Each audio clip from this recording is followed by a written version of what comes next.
Hello everyone, welcome back to my YouTube channel. Today's topic is about tax. Yes, it is tax. Have you ever wondered why rich seems to have all the luck with paying taxes? While rest of us like low middle class and middle class people are having these burdens of paying hefty taxes? Here is a story and that might make you question everything. Do you know Suhana Khan, the daughter of King Khan, recently bought a huge chunk of agricultural land that is in Alibag and it is for 12.91 crore. And she bought this as an agriculturist. Yes, you heard it right. We all know her as an aspiring actor, right?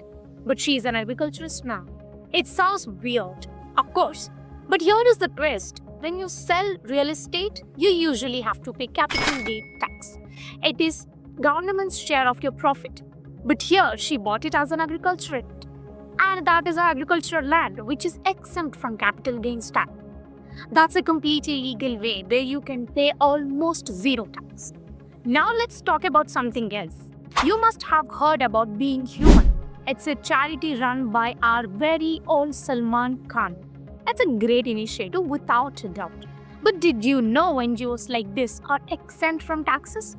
Donations made to and received by these NGOs are tax-free. Here, Salman's intention may be genuine, but let's be real. Anyone with a lot of money can just start a charity and use it to minimize their tax burdens. They can even move money as donations so that they can claim tax benefits, and these donations are untaxed income. It's all perfectly legal and all thanks to the system. Now, before you think I'm accusing anyone, let me clarify. I'm not saying Suhana Khan or Salman Khan are evading taxes. What I'm pointing out is that the system gives rich many opportunities to reduce their tax burden. And what about the rest of us? Do we have any such options to reduce tax? Let me know in the comments. Now, let's talk about us, the tax-paying working class, which includes you, me, and everyone who are struggling to survive. We all pay taxes, right? But how many of us really pay taxes? It's time to get into little stats. Only 2.2 crore people in India pay income tax. That is just 1.6% of overall population. Out of 7.4 crore people who filed tax returns last year, 70% didn't pay any tax because their income was below 3 lakhs per year. That looks fair enough. Yes, of course. But now let's get deeper. The remaining 2.2 crore people who are real taxpayers are the ones earning 7 lakhs or maybe more than that. They are the ones who are directly contributing to the tax system. And what do they get in return? Honestly, nothing much. Meanwhile, 95% of the overall population doesn't file income tax returns at all. But before you call them anti-nationals and tax criminals, these are the people who are working in unorganized sectors like daily wage earners, construction workers, and laborers. But don't think that they are tax-free. They pay tax too, but they are indirect taxes. They pay up to 18% GST on nearly everything that they buy, from basic needs like rice, wheat, and basic medical supplies like Bandage. Since we got into medicine, now let's talk about taxes in healthcare. Medicines, surgical gloves, and even medicinal oxygen. Yes, you heard that right. The one which is used in emergency situations is also taxed.